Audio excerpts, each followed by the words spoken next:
Hi there, Nate Urandi, Orion Training Systems. This one's going to be a little different. There are several topics that I've gotten multiple questions about, so I thought I would just weigh in on those since my opinion was asked for by a couple of folks. One of those is regarding transgender racing, in particular Dr. Rachel McKinnon. For those of you who don't know, Dr. Rachel McKinnon was a male, went through the transgender procedure to become a female, a competitive cyclist as well, and ended up winning the Masters World Championships in the female category. Now, what she's a doctor of, I'm not sure. I don't even know if she's sure based on her explanation of what she's a doctor about. The fact that he to she, transgender, I don't care about any of that. People are people, and if that makes Dr. Rachel McKinnon feel more complete as a person, and like as the saying goes, she's now in the right skin, great. I have nothing against that. However, former men now competing as women, I do have a problem with that. I did a real quick research on this, saw a few people who went through that process, and one of them even said, after 2 years of being on the drug protocol to switch me from a male to a female, I can still deadlift 400 pounds. Okay, so what we're getting at is the effects of being a male for so many years, and the testosterone buildup and all the other stuff that leads to the fact that males are on average bigger, stronger, faster than females, doesn't magically disappear just when the transgender surgery occurs. So we're starting to get to the point where we need to break out and bifurcate a new category for competition if the goal is to truly create some sort of level playing field for those athletes who choose to compete clean. Next, Lizzie Dinan had her baby, Orla, or Lizzie, and I love this one, our missed tests, as she used to be called.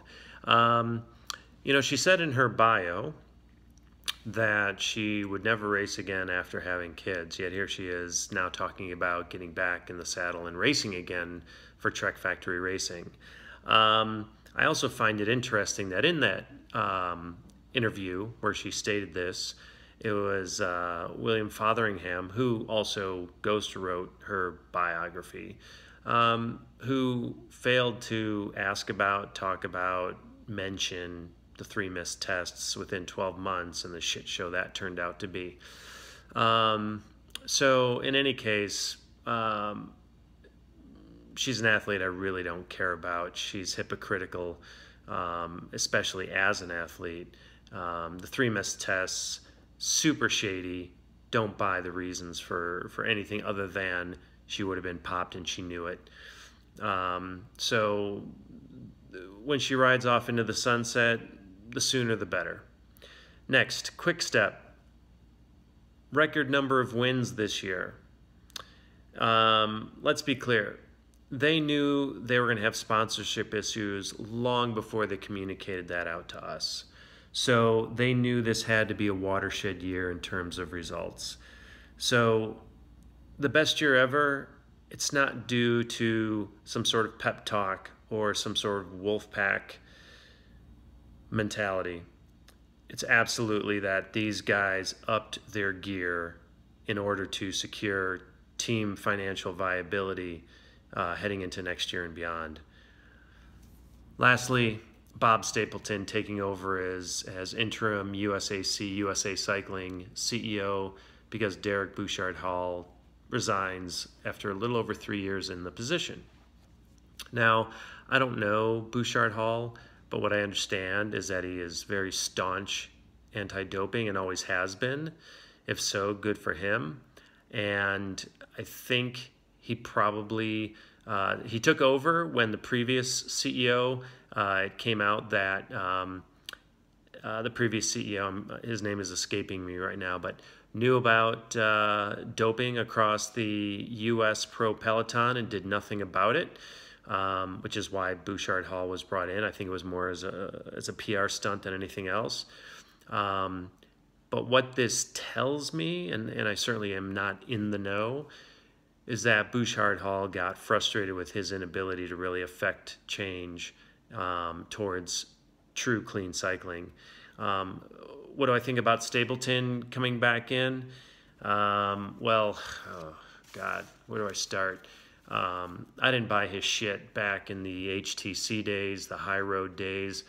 You know, we heard it then. It's Sky's story now. We're doing it clean. We're doing it differently. We're taking the high road, whatever. The number of victories that team had in its early years is ludicrous to think they could do that as a clean team.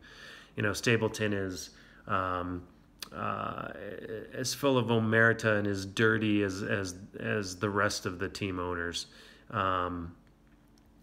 What's interesting, as Stapleton said, this is not our first rodeo. We'll make it through this. And I just thought, man, it's not a rodeo, it's a goat rodeo. You know, the numbers are down in USA cycling. The races are disappearing. Here I am in Colorado, one of the preeminent states for cycling, and it's just depressing, quite frankly. Cyclocross is on the rise. Road racing and the rest of it, it's pathetically dismal and disappointing. There's no new races. They're all the same.